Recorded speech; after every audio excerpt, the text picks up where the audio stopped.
Partial fraction practice, no? Partial fraction practice. Ito yung may square sa dulo. Yung isang term lang yung isang term lang muna yung naka-square.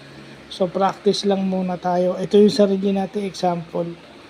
So ito muna yung pag-aaralan natin bago tayo pumunta sa integrating of partial fractions. Partial fractions muna. So magandang practice.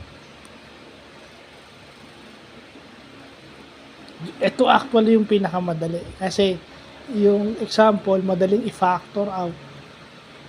So unahin mo lang muna daw yung positive fractions, yung positive is unahin mo na isulat yung positive and then yung negative, no? So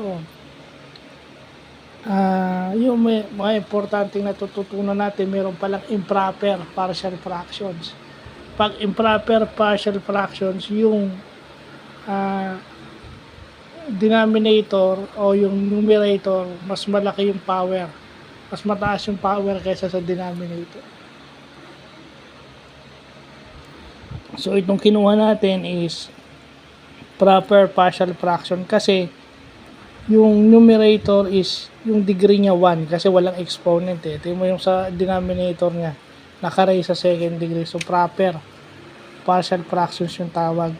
Kapag ang numerator yung naka-square o naka-cube o naka-raise to 4 or something, and then mas mababa yung degree nung yung denominator, o yung improper partial fraction. So yun yung natutunan natin ngayong araw, no?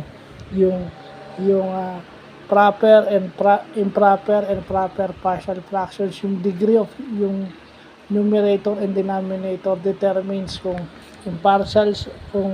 improper siya or proper partial fractions.